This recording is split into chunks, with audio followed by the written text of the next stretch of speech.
మనల్ని ఎంటర్టైన్ చేయడానికి నెల్లూరు నుంచి వచ్చింది కాబట్టి ఒకసారి తనతో కూడా మాట్లాడద్దు. ఆ తర్వాత నేను మాట్లాడతాను. ఎక్కువ నవ్వు పొరిగిపోతుంది.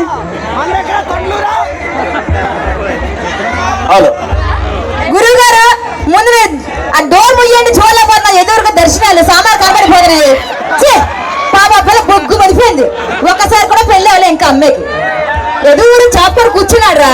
కనబడిపోయా సామాన్లు అన్నీనా ఏ తెల్లతెల్లారు ఏంటంటే దర్శనం మా కమిటీ మెంబర్స్ నాకు అర్థం కావట్లేదు. ఆ పిల్లకి ఒకసారి అయ్యిందే లేదా నాకు ఒకసారి కూడా అవ్వలేదండి బాబు. అదే పెళ్ళి మీరు లుంగి ఎవరు కట్టుకుని రమ్మన్నారు మీకు చక్కగా నాలా ప్యాంట్ వేసుకొని రా. అరే మాట్లాడరా నువ్వు. ఆడేదో ఎవరో నించున్నాడు అమ్మా. ఒరే నువ్వు చూసేవాడు సామాన్లు బాగున్నాయని చెప్తున్నాడు.